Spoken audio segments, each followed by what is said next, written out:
Hello, family. I believe in the supernatural. I love the supernatural. In fact, the supernatural is my reality, and I side and agree with everything in this video said by Apostle Johnson Suleman. Take a listen. Be careful how you rubbish the supernatural, because what the devil is doing, Satan knows a day will come in your life. All you will need to get out of trouble is the supernatural.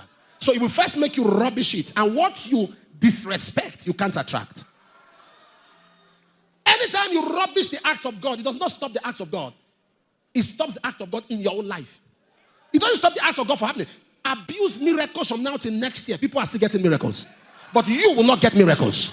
So anytime you speak against the act of God, you are shortchanging yourself. Your criticism of God's power does not diminish God's power. It only diminishes it in your life. So whenever you speak against the act of God, you are undoing yourself. It means nothing to God. Miracles will keep happening. Strange things will keep happening. When God gives you a platform and you use that platform against him, he will take it from you. He will take it from you. 1 Corinthians chapter 2 verse 14, the natural mind receiveth not the things of the spirit. They are foolishness. They are foolishness. You know what the devil is doing right now? Listen to me, everybody, and listen very well. Don't follow any trend that rubbishes the supernatural. If the supernatural acts of God are not real, then why are we here? Without power, Christianity is a club. It takes power to stand out. How many of you in this church, as I'm speaking in this church, you are very honest to God? You know people that have been brought to this church with problems, strong and definite problems, that were almost impossible to be handled by men, and they got healed. You know them to their houses. Wave your hand. This is not a pastor telling you God. You know this person. You saw the thing happen to them. You have to be very careful. Don't follow the trend. Avoid what is trending. When the devil wants, you know what is happening? When a pastor has a testimony, somebody told him a testimony, and the pastor said this is what somebody shared. They say, oh, it's a lie. The people now come out with their own mouth to testify. You still say it's a lie. Very soon you will say the word of God is a lie.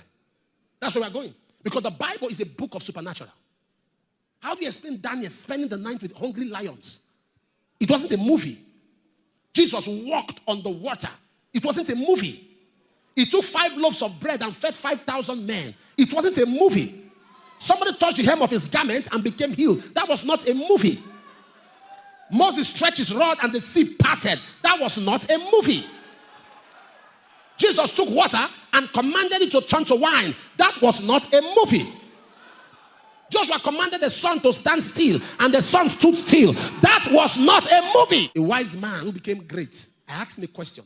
He told me, he said, 3 people you must avoid in life. He said, clergymen, whether malams or pastors. He said, avoid. Whether they are fake or they are real, is leave them with God. They have a judgment waiting for them. He said, number 2, royal fathers, kings. He said, avoid them because they are connected to ancestors. You speak against them, the ancestors will come for you. He was telling me.